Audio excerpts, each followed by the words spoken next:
This episode is brought to you by Nespresso Virtual Coffee Machines. Ready to enjoy the bold flavors of barista-quality Nespresso iced coffee at home? Simply fill a glass with ice and press the brew button on your virtual pop machine to enjoy rich double espressos roasted to stand up even when chilled. Refreshingly bold iced coffee. Refreshingly easy to make at home. Visit Nespresso.com to shop now. Hello and welcome to All Indians Matter. I am Ashraf Engineer. One of the worst aviation disasters in recent history, the Air India crash in Ahmedabad that claimed close to 300 lives, put in the spotlight the carrier's unending woes despite privatization. More than one expert has pointed out that the Boeing 787 is fine at a fundamental level, but a lot hinges on consistent, reliable upkeep. These experts also pointed out that it's been 4 years for Air India under the Tata Group and Singapore Airlines, but operational challenges are mounting. Indeed, the crash apart, the airline has been consistently in the news for all sorts of problems ranging from staff behavior to delays, baggage mishandling and poor maintenance. Air India under the Tata Group has introduced several measures such as crew sensitization and passenger service protocols, but its blundering journey has raised questions about how effective they have been. So what's going on? Privatization was supposed to have been the silver bullet that would turn around Air India, wasn't it? All Indians matter. Air India's privatization was one of the most anticipated disinvestments since liberalization began in 1991.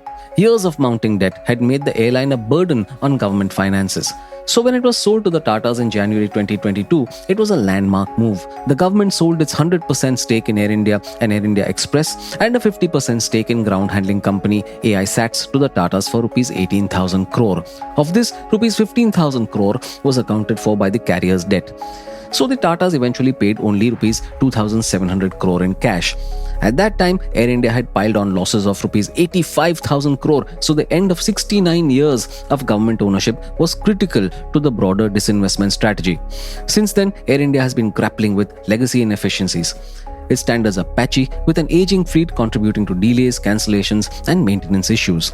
All this is in stark contrast to the high expectations when the Tatas acquired it. Soon after the sale, the group announced a $70 billion fleet overhaul as part of a 5-year transformation plan christened Vihan.ai.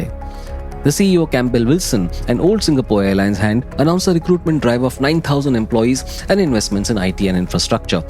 One of the aims was to achieve a drop in average employee age from 54 to 35. Yet today, despite finally achieving an operating profit, Air India is beset by delays, poorly maintained aircraft, and indifferent staff. Let's recount just one of the several embarrassments the airline has suffered in recent times.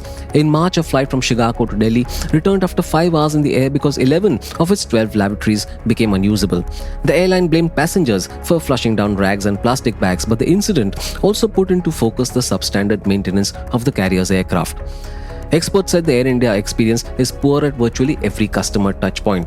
The website isn't great and neither is the app. The service at check-in counters is poor, the in-flight service and food can be below par, and entertainment systems regularly don't work. Baggage handling too is a problem. Air India was ranked the worst airline for flight delays from UK airports in 2024. It ran an average of 45 minutes and 48 seconds late, according to an analysis of UK's Civil Aviation Authority data. The Indian Ministry of Civil Aviation's annual report for 2024-25 meanwhile said that Air India's on-time performance was a dismal 68%, well below the industry average of 82%. Within the organization, there have been cultural issues after the acquisition. As a result, in May 2024, 300 employees called in sick at the same time, forcing the cancellation of 170 flights. All this is surprising because the integration with Vistara and the need to raise standards was hardly unexpected. It's a no-brainer that passengers expect reliability. So what's happening is destroying the little sentimental attachment they have left for the airline. The Tata brand may give it some elbow room, but it's not a lot. Air India simply has to get more efficient. Aviation is a people business more than anything else, so the airline needs a cultural reset first.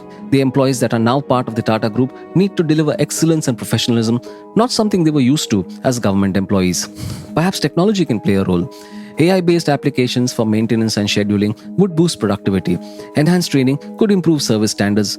Ironically, Air India's crumbling comes in the backdrop of India becoming the world's third largest aviation market.